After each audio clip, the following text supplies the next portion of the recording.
ஓம் நம சிவாய அடியன் ராமேஸ்வர சுவாமிகள். ரொம்ப முக்கியமான விஷயம். இன்றைய தினம் கார்த்திகை 29, நாளை மார்கழி 1. நமது ஜனாதன தர்மத்திலே அடைத்து இருக்கக்கூடிய கோவில்களும் திறந்து பூஜை செய்ய வேண்டும். கண்டிப்பாக அனைத்து கோவில்களிலும் பூஜை செய்தாக வேண்டும். நித்தியமாக பொங்கல் வைத்து பூஜை செய்ய வேண்டும். முக்கியமான விஷயம் என்னவென்றால், உங்களுடைய குலதெய்வம் எங்கே வேணாலும் இருக்கலாம்.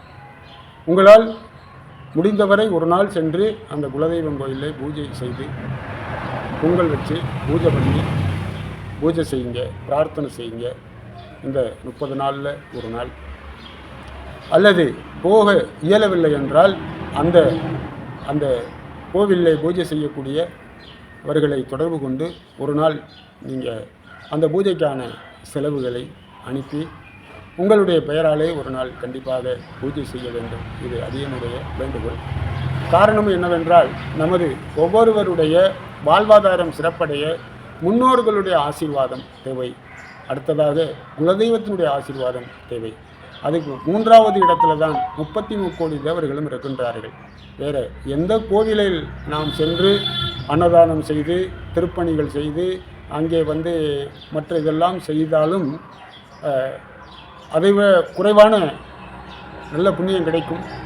இருந்தாலும் அந்த குலதெய்வம் கோவிலுக்கு செய்வது தான் நமது 100க்கு 100 நம்மளுடைய புண்ணியம் கிடைக்கும். நமது சந்ததிகள் சிறப்பாக வாழ வழிவகுக்கும்.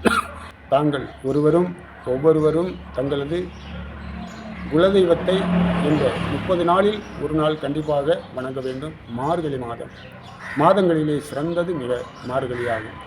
இந்த மாதத்தில் 33 கோடி தேவர்களுக்கும் பிரம்ம முகூர்த்தமாகும். காலையில் பிரம்ம முகூர்த்தமாகும். இந்த ஒரு மாதமும் அவர்களுக்கு பிரம்ம முகூர்த்தம். காலையில் 4 to 6 வரை இருப்பது போல் அவர்களுக்கு பிரம்ம முகூர்த்தம். அதனாலே கண்டிப்பாக உங்களுடைய குலதெய்வம் கோயிலுக்கு பூஜை செய்யுங்க. ஒரு நாள் போய் வணங்குங்க. அனைவரும் இன்புற்று வாழ வேண்டும்.